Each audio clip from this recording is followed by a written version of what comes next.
Everybody, what's going on? Chad here with you. Welcome back to the Dorky and 40 channel. And today we are going to take a look at one of the hottest frames right now in FPV. And that is made by Jet DRL pilot, two-time champion himself, long ranger, mid-ranger.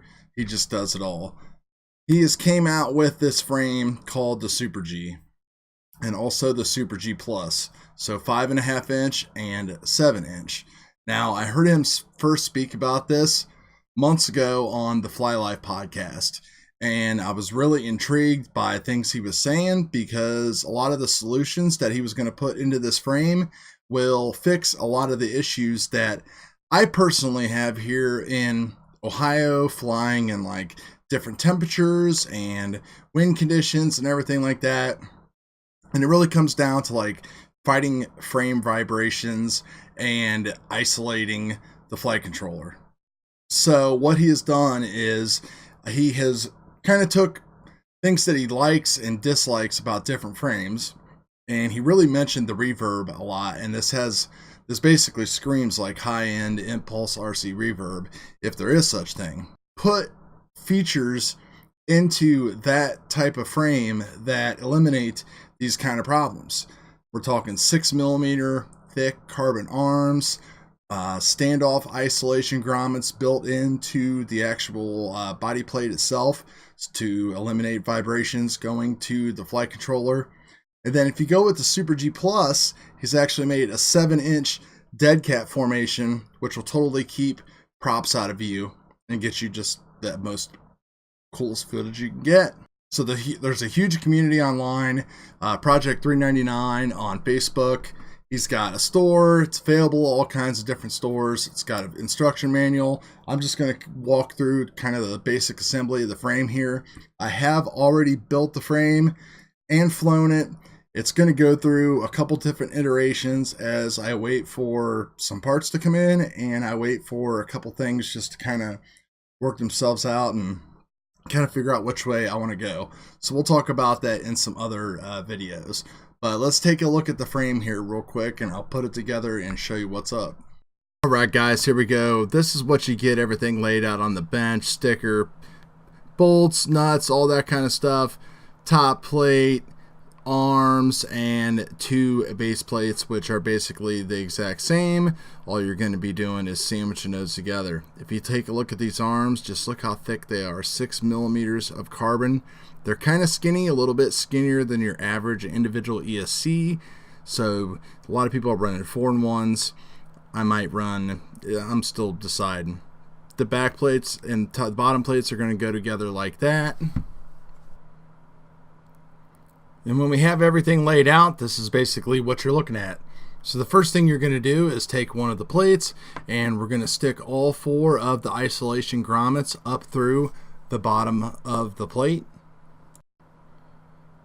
And once that's all done, we're going to take some of our screws here and just start sticking them into the bottom plate and sandwiching these arms in there. And the little notches actually will be facing the flight controller grommets. And we'll take a look at what that looks like when we are all done here.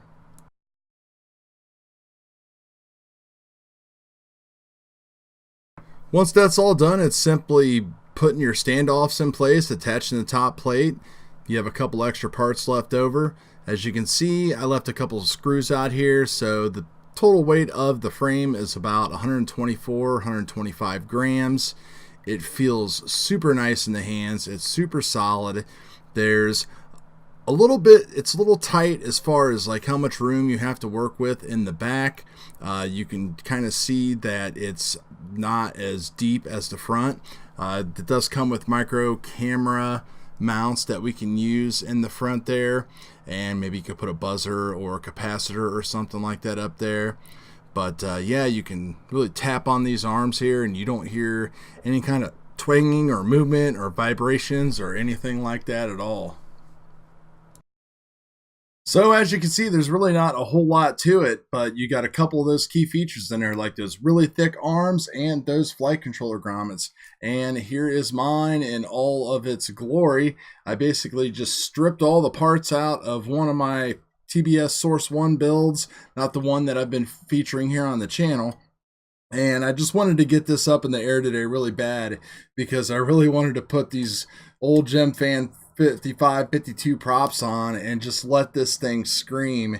And, you know, this is running the full Multicopter Builders power setup. So the Primo 2207 2450s and the Tempest F4, the SPEDIX HV ESCs, CROSSFIRE, got my L and all that stuff. We'll go over all this again in my dilemma with building this. There's a lot of different ways that people are building these.